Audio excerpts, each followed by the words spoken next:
How much money do you make? This question is considered impolite.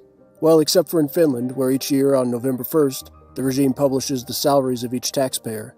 But for most of us, financial questions like this are considered private. But is it really private? It is private from a stranger, unless you tell them.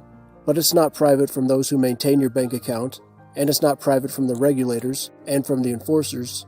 And further, that money you make, is it really yours? Well, if you're paid in cash, or in crypto to your self-custody wallet, or in precious metals or some other physical asset, sure, it's pretty accurate to say that it's yours. But if you're like most, and your pay is deposited into your bank account, it's not as concrete. If your bank account is accessible and if you're in the good graces of the regime, it can very much seem yours. But what if you want to withdraw all your money? That surprisingly isn't so straightforward, especially if others are trying to do the same thing at the same time. Or what if the political climate changes, and based on your stated views or buying habits, you're identified as troublesome? Then accessing what you believe is yours can become impossible. Consider what happened in 2010 when the folks involved with WikiLeaks shined the disinfecting light of transparency on the aggressive actions of U.S. military personnel. Rather than welcome this revelation, a politician, Joe Lieberman, demanded that companies stop doing business with WikiLeaks. PayPal, through which WikiLeaks said the vast majority of their donations were received, clicked their heels and fell in line. They froze and permanently suspended the WikiLeaks account, preventing them from accessing their money.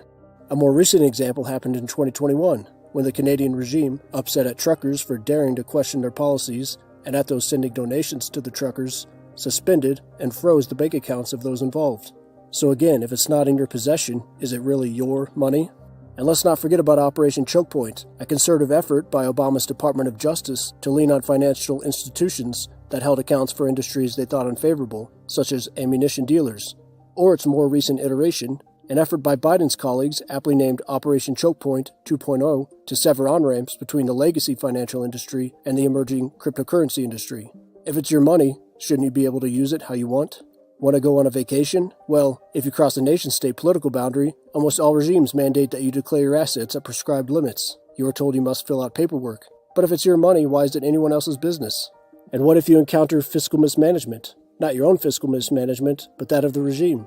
That's proven to be a time when what you think of as your money is shown to be otherwise. For example, recall the situation in Greece in the summer of 2015. What did regime actors do? They imposed a limit on withdrawals from ATMs. Even if a person had millions in the bank, they could only withdraw 60 euros a day. And these types of limits were imposed for 3 years. If a person is prevented from accessing their money, is it really theirs? What if widespread conflict is broken out, and you conclude that it's better to go than to stay? If you had a bank account, are you able to get out your cash? Probably not. And even if you are, just how easy is it to travel with? Might there be a better alternative? A more unstoppable money? A more uncensorable money? Since 2009 there has been cryptocurrency. And as dramatized in the short video from the Bitcoin Cash folks, by memorizing 12 words, you can vote with your feet to acquire more freedom while carrying your financial wealth through checkpoints and bypassing parasitic people. Did you make it, son? Yes, I'm here.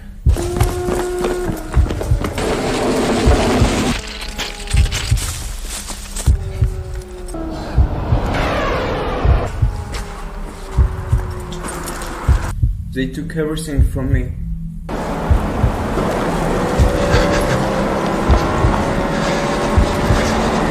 My money, my passport, my phone. Don't worry, it's going to be fine. Did you remember the 12 words? Yes, I know the words. Opera, fabric, stereo, trash, if, void, country, engine, complex, new, fate, purpose. So what will you do?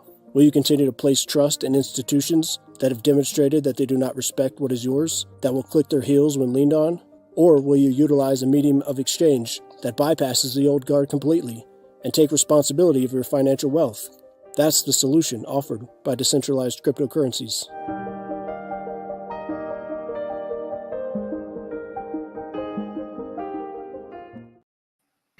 Hello, everyone. Welcome to Incubator Weekly. How are you today, Ryan? I'm doing really well, thank you. It's we had a week off, so it was nice. Oh. We, my wife and I and the kids, we took a nice drive up through the Alpine Loop in the Wasatch Back, which is a beautiful place to see the wonderful leaves turning and scenery, the Mount Timpanogos in the background. So feeling good. Right on. Well, today, as you may have seen from the title, I'm going to present a concept that I submitted to the incubator that was accepted. And so without any further ado, let's jump right into, and sorry, after I present the concept, Ryan and I will then be addressing, of course, any questions or concerns that you all submit via the live chat during this broadcast, but also I've scraped questions/concerns that were submitted over the weekend during the retreat presentations. And so we'll address those after this also. Good. Before you get started real quick, I just wanted to say thank you for submitting this new concept to the incubator. We did accept it, obviously. That's why we're kind of talking about it right now in the show. We're going to be doing the tasks on the currently already accepted, more general, broad project called Economics R&D, Research and Development. And I think that we all just need to start talking about and thinking about this subject a lot more. And so this is kind of more or less the beginning of what I hope to be a lot of people thinking deeply about economics in Dash. And so thank you for, I didn't ask you to do this, obviously. This is just coming from you. And so I'm looking forward to seeing your presentation. I have no idea what you have in store here. Right on. Well, hope not to disappoint. So let us begin at the beginning. Just about a month ago, maybe, so I had bought, after defythegrid.com started accepting Dash for goldbacks, I bought some from them, right? I don't know if I want to catch the light there, right? So if you don't know what these are, this is gold that's been like embedded, somehow fused into a kind of polymer. And they call them goldbacks, and they've issued them for, I think, 5 or 6 states in the US so far. And anyway, I think they're quite pretty. And so I wanted to learn more about the company issuing them. So I went to goldback.com and I went to the team page and was surprised by what I saw at the top of the team page. So here you're seeing a picture of the founder and CEO, Jeremy Corden. And below his name and title is this quote, a quote I had not before seen, that reads, "Gold is money. Everything else is credit." And I thought to myself, well, first of all, that quote's unattributed. And so I was wondering, like, what cranky old crotchety gold bug said that? Who could have such a narrow definition of money? What a cranky crankster. So I went to look up the source of that quote and then was surprised even more by what I found, that it was attributed to none other than J.P. Morgan, one of the most renowned, successful, widely known bankers of all time. And so that kind of that was odd, but I put it aside. Fast forward to last weekend at the Dash Retreat, and Ryan's presentations, both the presentation about Dash's current supply chosen cap number, as well as the presentation about investments, the ones that, just investments in general. They got me thinking again, particularly when I started reading all y'all's comments on those videos, because in the comments on those videos, I haven't read them, so I think I saw one that was critical, but this would be interesting. Well, I didn't hear or any. It's cash, money, currency, debt. They were throwing around, like, a lot of these terms were used, and I thought maybe I can make more sense if I just look up the definitions of all these words: cash, currency, money, debt.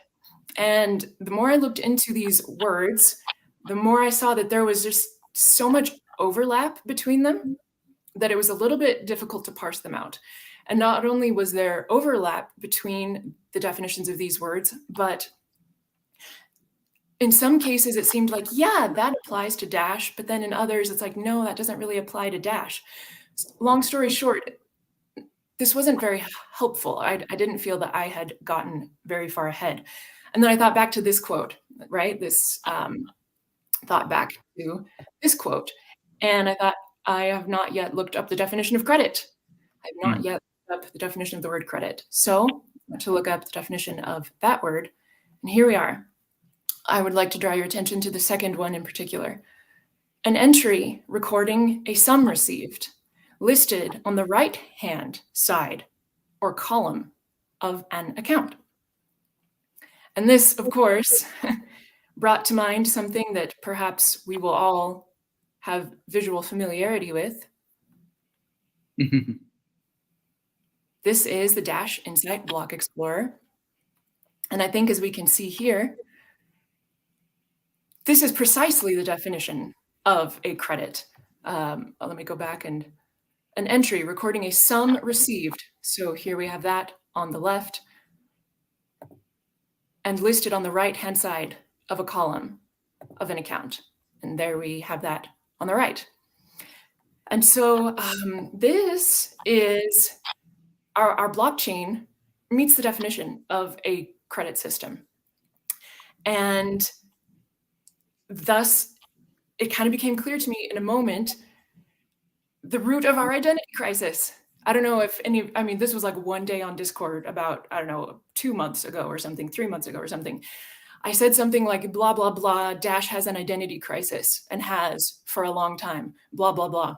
But I wasn't able to give really any specifics about the root of the identity crisis, the nature of it, because I didn't know it. But I think that I do now. And that is that due to our inheritance, our literal inheritance from Bitcoin, we, for the most part, are still acting like we're a digital gold. Even though we call ourselves digital cash, we're still acting like digital gold. And that, I think, is the root of our problems. So let's talk more about this term digital cash and its relation to credit. I got thinking about that next. And the first thing that came to my mind was that I have seen Amazon credits used as cash.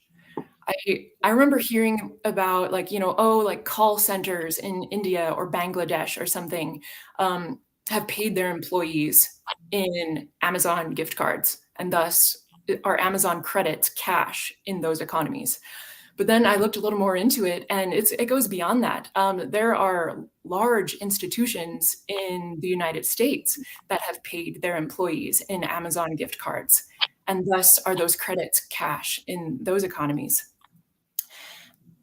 Beyond that, we may remember heavily hearing years ago in the crypto space about M-Pesa minutes airtime circulating as cash in various countries in Africa. That's a cellular company that provides the service not only of routing cellular traffic, but they have like a back-end plugin to various banks on the continent. And so the minutes of M-Pesa have circulated as cash. And then as one of the commenters, I think it was Diane Evans, brought up in the comment section of one of the retreat videos, originally what we call fiat today, paper money, those were credits back in the day. They were credits redeemable in metals held in the vaults of the banks, right? So even what we call money or cash today, those were credits back in the day. And so considering these examples and others, like for example, the notion of the company store back during the Industrial Revolution, we see that credit systems can and do eventually morph the credits that they issue can and do become cash. And so given that we have a credit system at our disposal called the blockchain, what could we offer?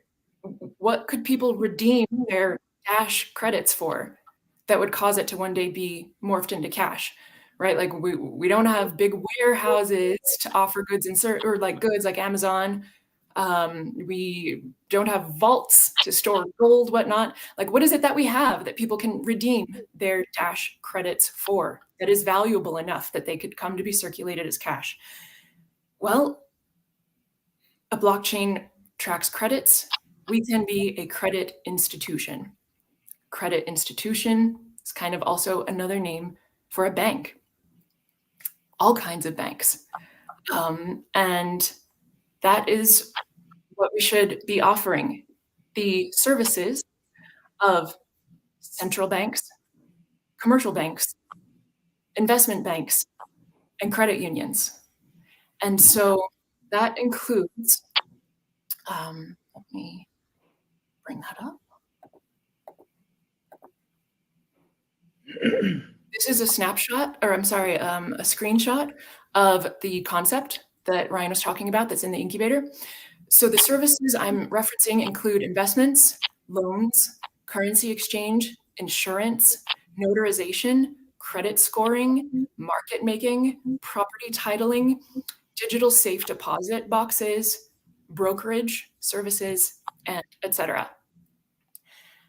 And I don't know about you, but once I read through that list, the next question that came to my mind was, why would anybody use our banking services when they have all those things already available to them via other systems? Far more established systems need not be mentioned.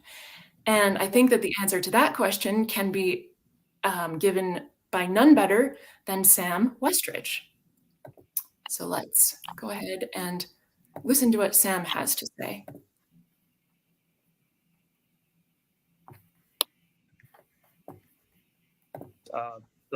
That's just nature. Systems tend to evolve. If something is inefficient, something else that is efficient will come and take its place if it offers the same value. So right now, and let's just listen to that one more time. That's just nature. Systems tend to evolve. If something is inefficient, something else that is efficient will come and take its place if it offers the same value. So the reason why people would use our banking services over the well-established banking services that are already available to them is because we are more efficient. So if we can offer the same value, and that's an if, that's what the roadmap is about, then according to the laws of nature, as says Sam, our more efficient system will replace the older, less efficient system. So that brings us to my proposal of the creation of a roadmap, because these are obviously very big notions to be tackling. And there are 4 things that I think that the roadmap should have. Okay, so the first is that it should be crafted, it should have the input by at least 3 different specialists.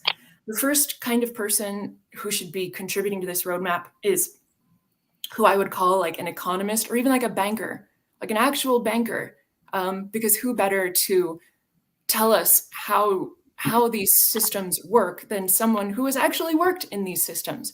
So the first kind of person who needs to be part of this roadmap is an economist/banker. The second kind of person would be a blockchain developer who would take the goals, the research provided by the economists and bankers, and say how and whether and if such things can be implemented in our blockchain. And then, of course, to do the implementation. And then the third type of person contributing to the roadmap would be marketers. And these are the people who would decide what things should be called, what our various services should be called, how we should talk about them, when we should talk about them, and to whom directly we should talk about them. And these three kinds of people, I guess I would call like the research, development, and marketing stool, like three legs of a stool, and they should not ever operate independently of one another. We have seen in the past in Dash what happens when one or more of those research and or development and or marketing silos itself off from the other two, and it's not what we want. And so those three should always be within operation of each other and always be informing one another's activities. All right, the second stipulation for the roadmap is that it should be presented at, am I using the right terms, AJ? Agile and not waterfall. Is that right, Ryan? Yeah, the terms are a little bit like, yeah, I won't get into it, but go ahead and make your point. I think the terms don't matter as much as the concept. My point is that to the extent possible, we should be setting our goals along the roadmap as things that can be delivered as single products that don't all depend on each other and need to be delivered together, you know, all or nothing. Ideally, we will be able to release things one at a time, learn what there is to be learned from each release. You know, hopefully we learn we made the right choice, but maybe we learned we made a mistake and we can stop putting resources in the direction of that mistake and pivot. Okay, the third thing that the roadmap should have is that it should account for both our on-chain and off-chain options that are available to us right now. As a prime example, it should account for the fact that we have available to us the Dash Investment Foundation as an off-chain entity.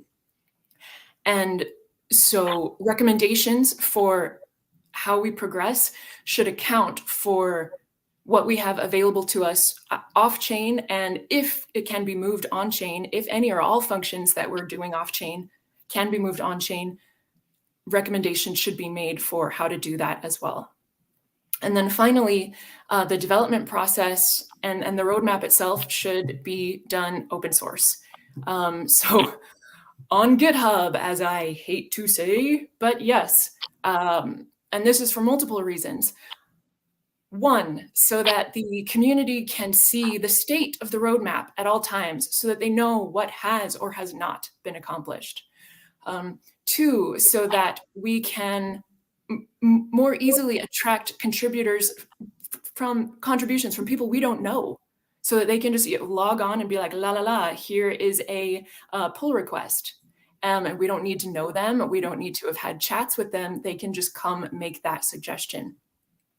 And number three, to attract attention.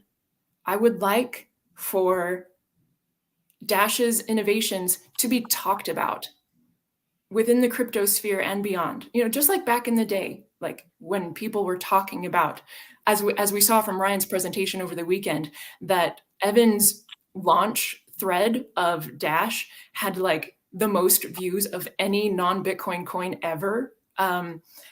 That is what I would hope to achieve by having this roadmap be developed on GitHub as well.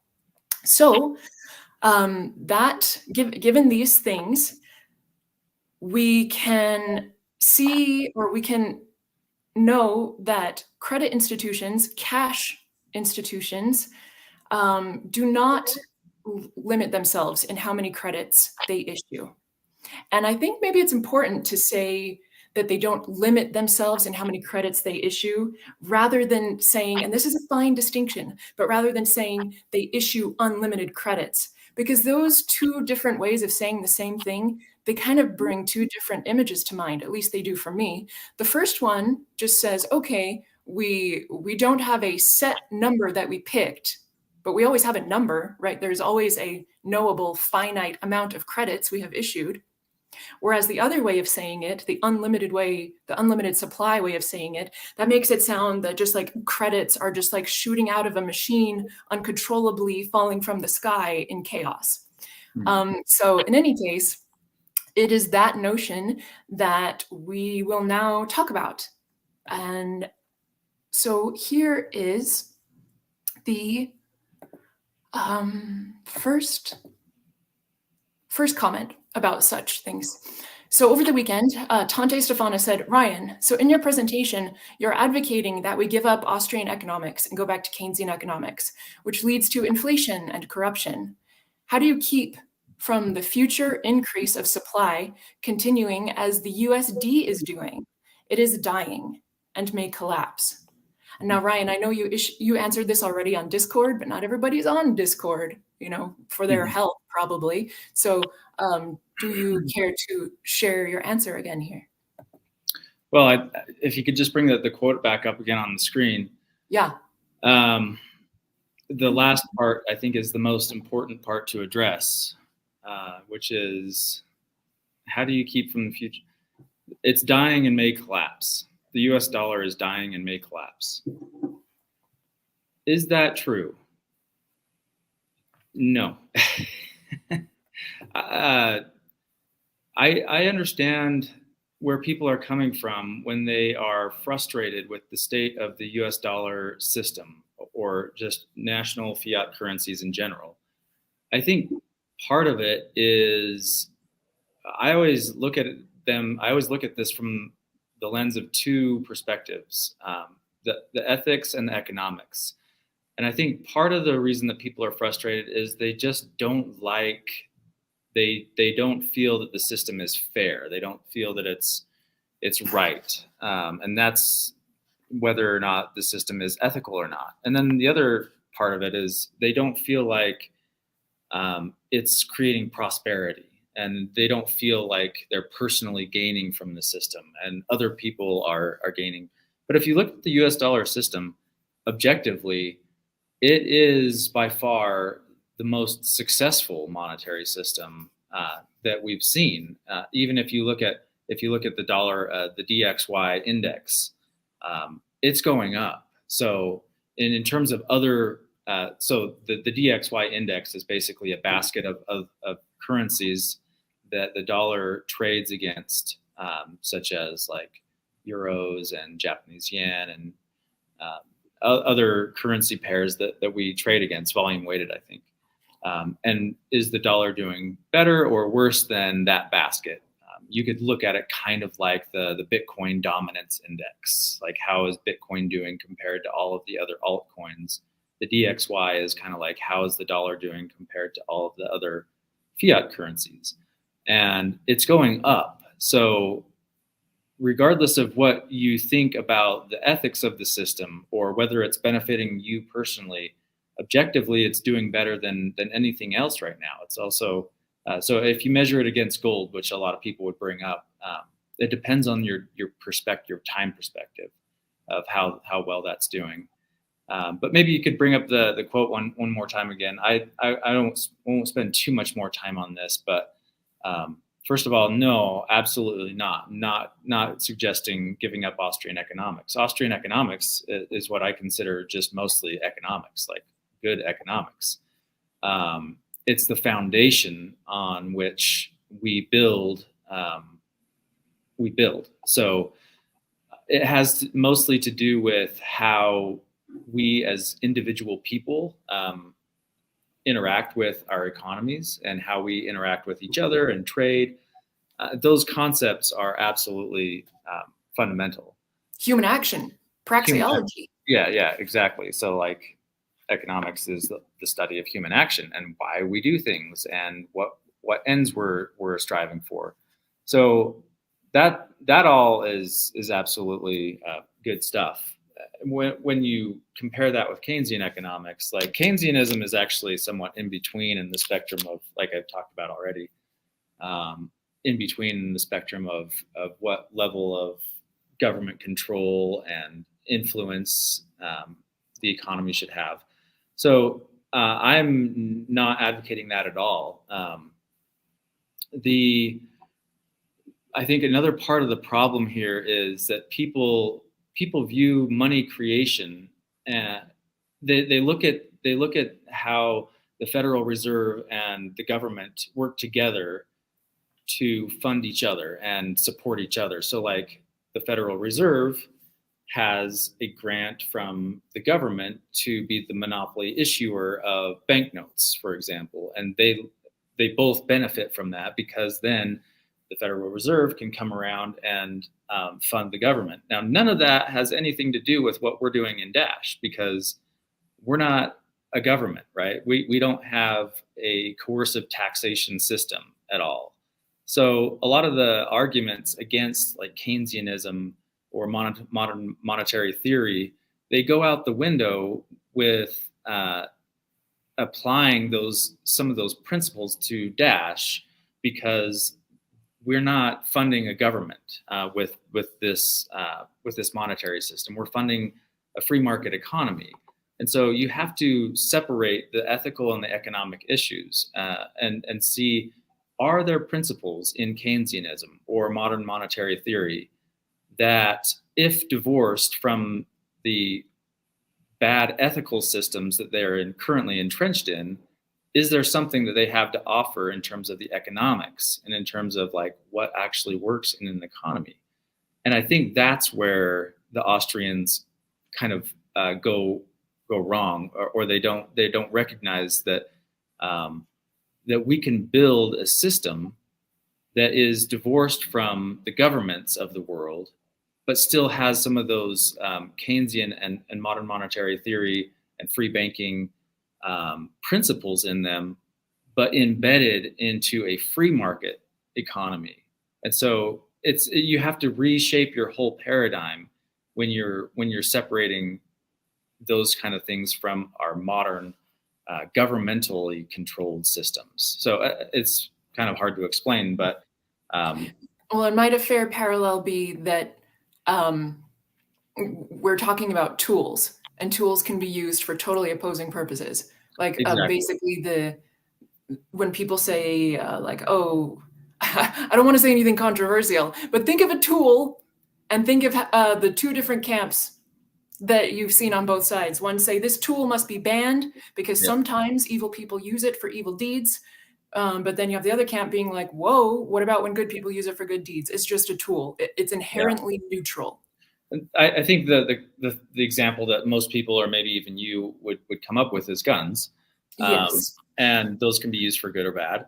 But I think a better example is something like nuclear power, or nuclear, the technology of creating nuclear reactions. You can use that to create atomic bombs, to devastate entire countries with one push of a button, or you can use that to create energy that fuels an economy and lowers input costs to everything that we create. And so that's an example of a technology that I think, if you only looked at governments using nuclear technology to create atomic bombs, then you would probably have a bad taste in your mouth for nuclear technology. But you would be missing the opportunity that you can have creating nuclear power. And I didn't catch that comment, so maybe you could bring it back up on the screen. I don't know if it was relevant to what we're talking about right now. Not right now. Yeah. Okay. But thank you for making it. So that's how I view the monetary system as well. It is a neutral tool. Creating money is a neutral tool, and if you only look at that from the perspective of, oh, there are hundreds of evil governments that have used money creation to subjugate their populations, and then you would have a bad taste in your mouth for any kind of money printing, and you might be inclined to go back to what nature has given us as a monetary tool, which is gold and silver. To me, that's kind of like saying, oh, well, like, I think about just something very basic like a chair. Like, okay, well, we've invented chairs, or we first thought about chairs when the first time somebody cut down a tree to create a house, and then he sat on a tree stump and used it as a chair, something like that. And so you might think, okay, well, we have chairs now, but obviously, you can evolve that design. And so instead of sitting on tree stumps your whole life, you can create a nice, comfortable chair, and then maybe even a recliner chair at some point.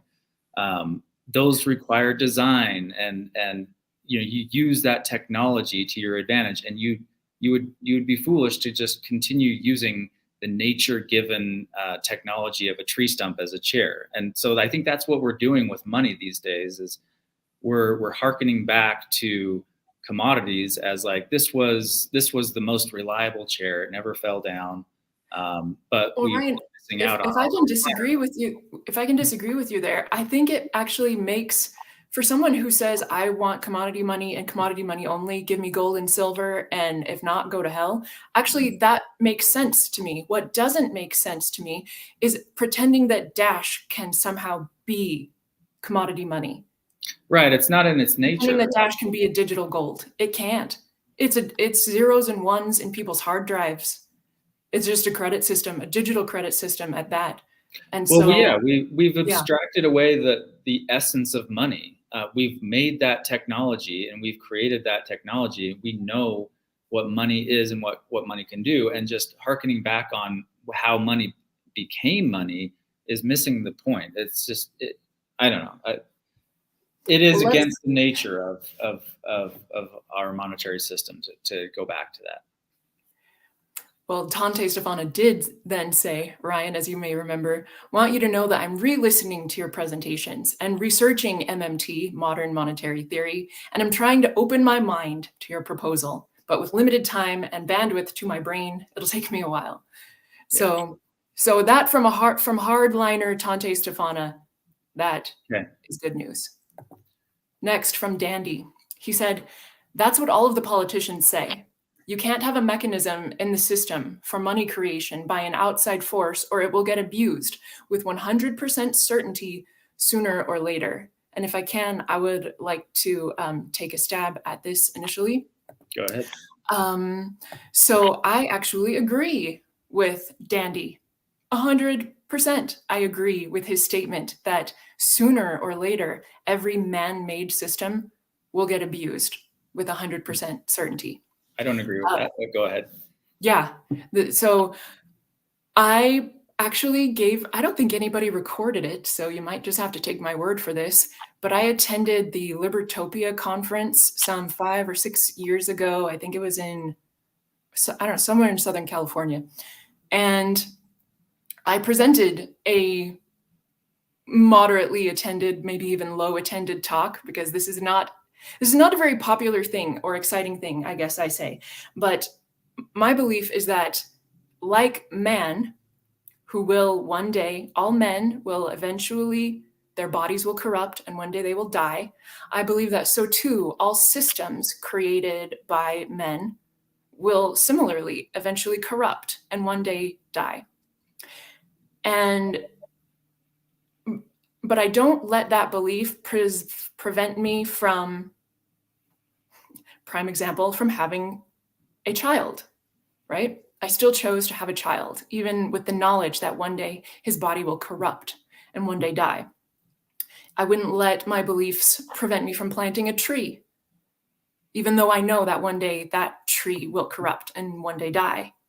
And so I hope that if you share my belief, as it sounds like you do, Dandy, that one day Dash will corrupt and die, which, by the way, would happen whether or not we altered the supply cap economics, right?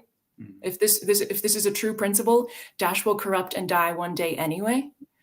I hope that we don't let our fear of the eventual death of the system that we have put our hearts and souls and minds into, that we don't let that prevent us from living to the fullest in the interim, exercising our capacities and pursuing our potential to its absolute fullest, and trying to make that lifespan, for however long it is, be as long as we can possibly make it. So that's I see your point there. I think, we're looking at it from a little bit different perspectives. Yes, everything that is born eventually can die and usually does die.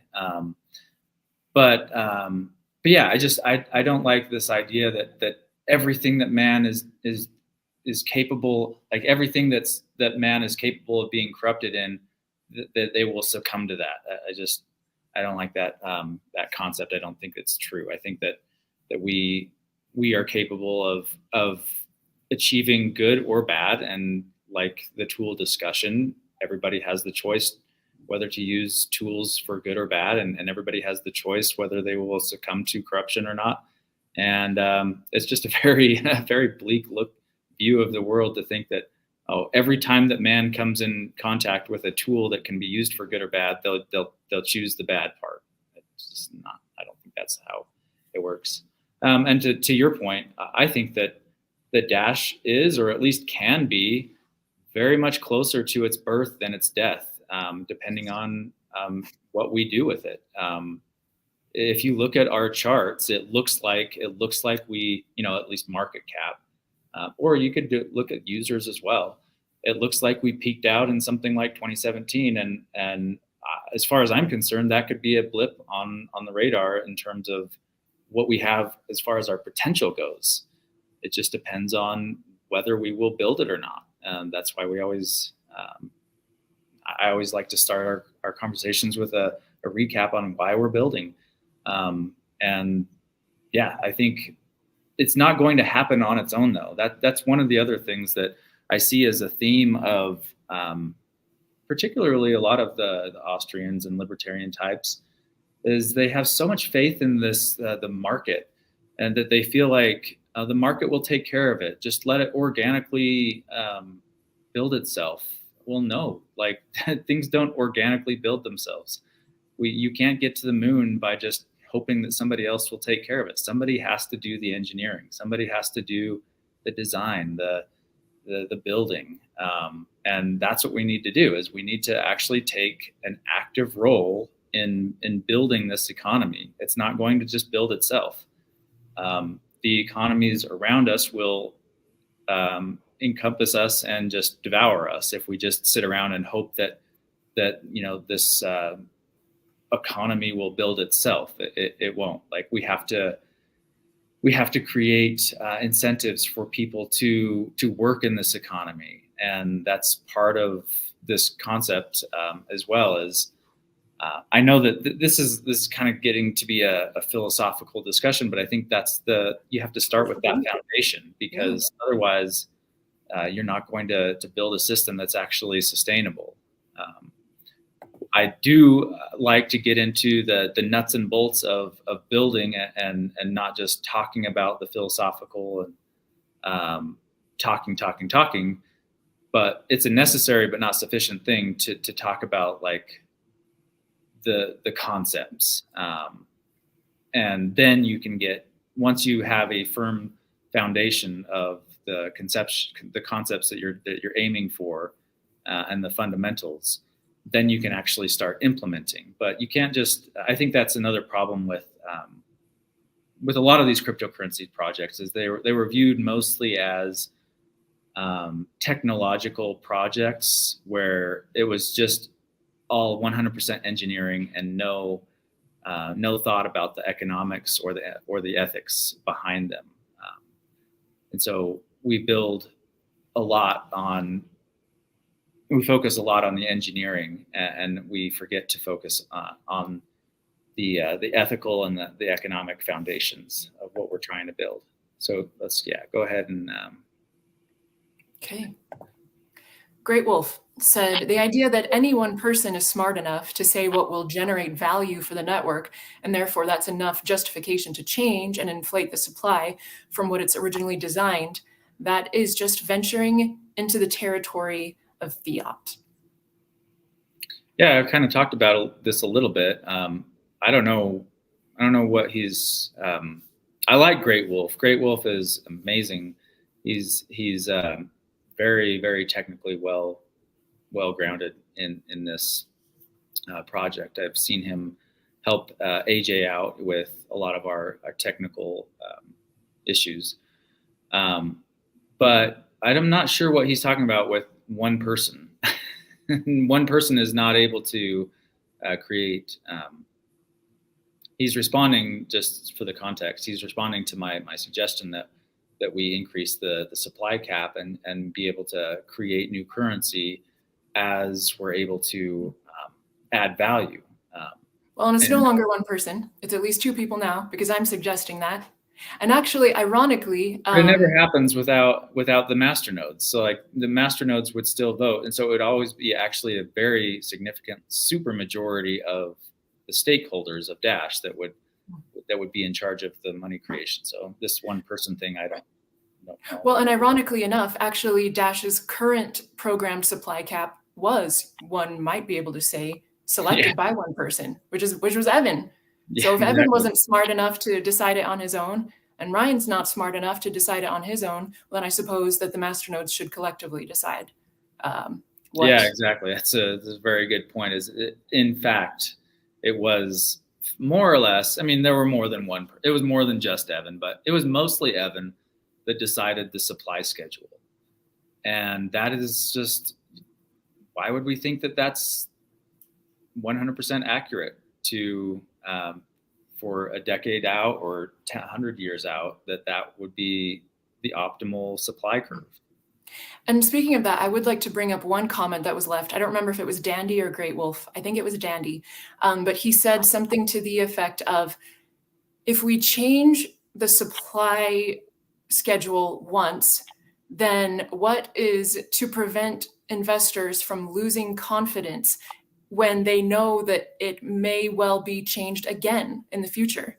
And I would say that by definition, investors are not people who are committed to there being no changes, and they're not people who are committed to there being change all the time.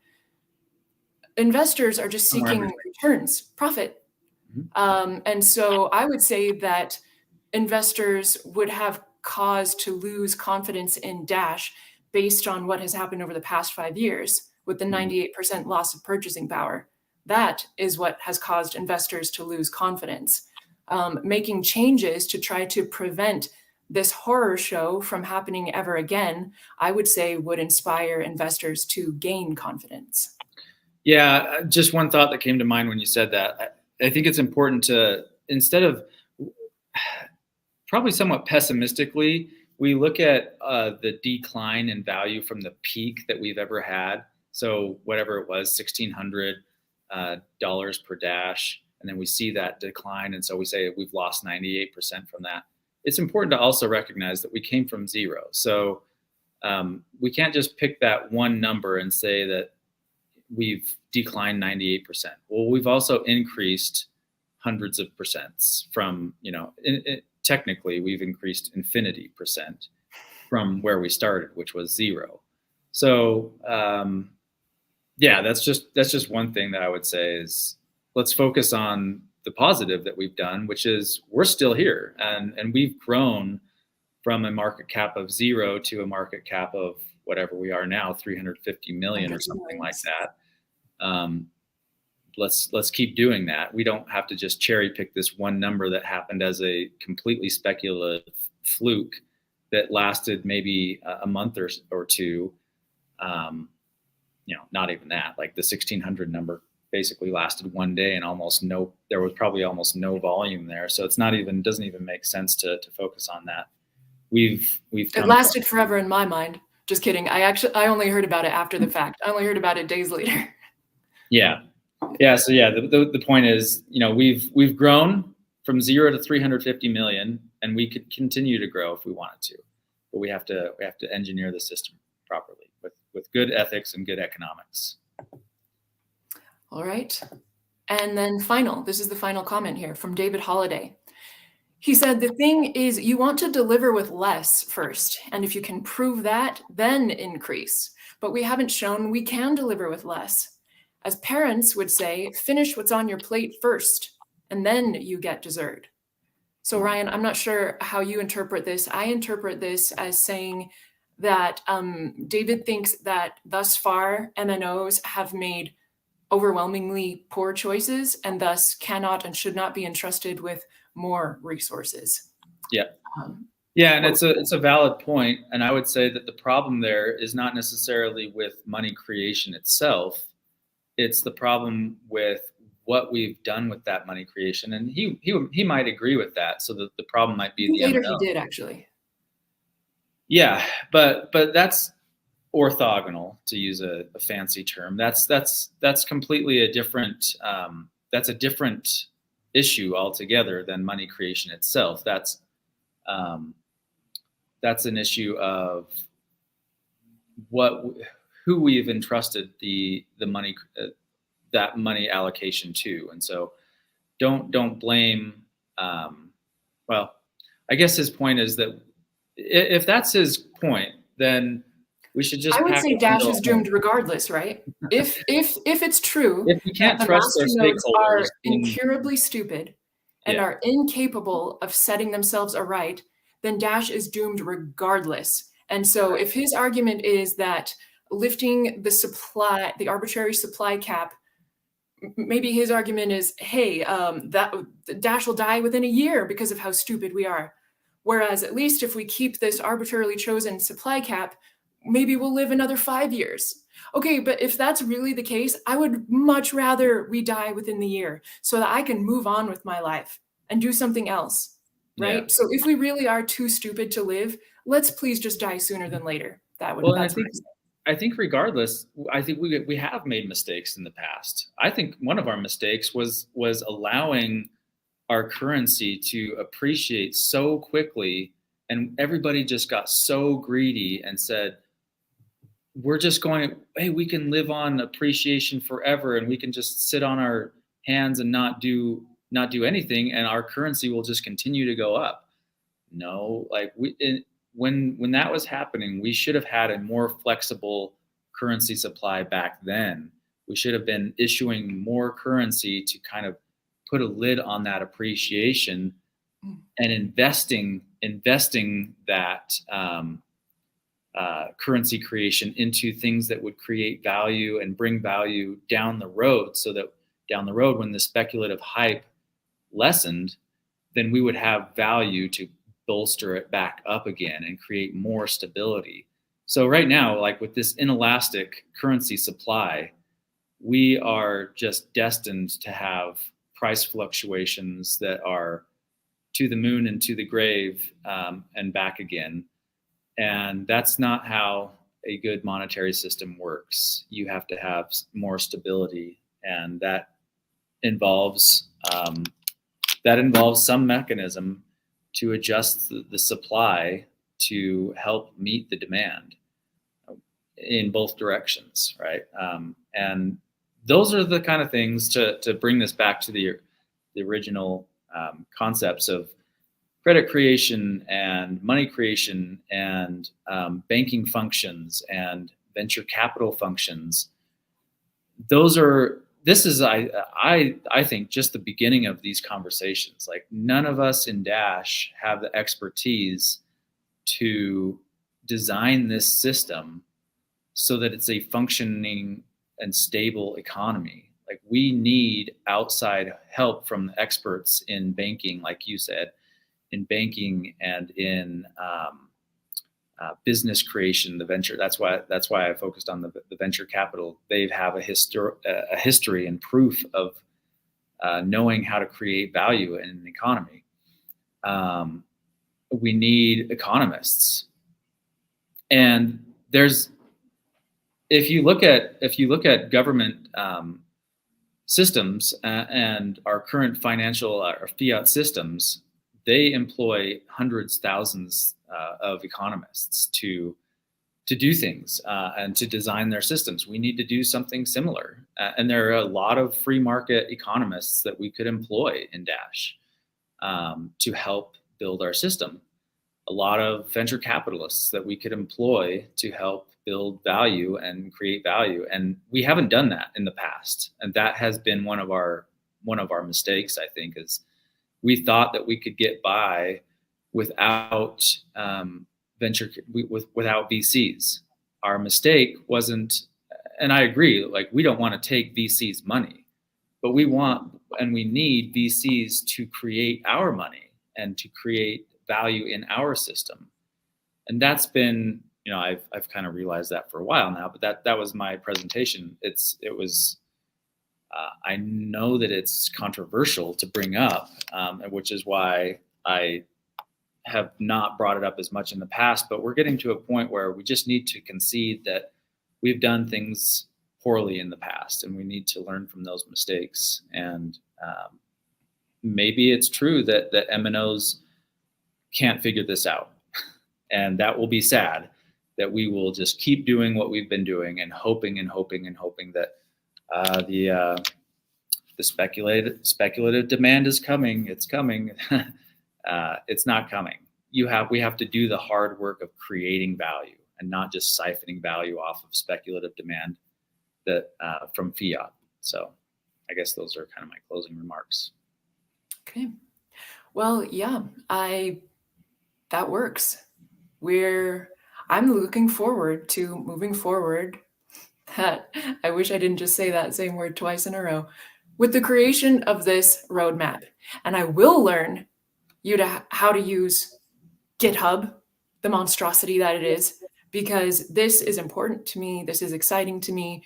Thanks for accepting the concept into the incubator. Thanks, Doc Agnew, for having submitted the concept that is like the umbrella parent of this one.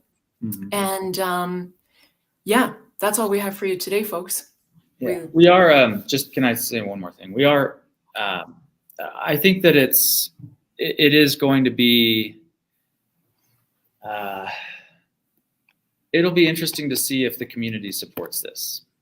Because my big concern is that people are a little tired of the economics discussion already. And you and I think and know that this is just the beginning. Like we need there's a lot of work to be done here. And your roadmap is just the beginning of that. So I hope that people can continue to support the incubator. I know that some have threatened to remove support just because we've even brought the subject up, but hopefully people can see that we need to try something new and something different to create value here. So with that, I guess I'll really be done. Amen. Love, peace, and chicken grease. Thanks, everybody. Bye. Bye.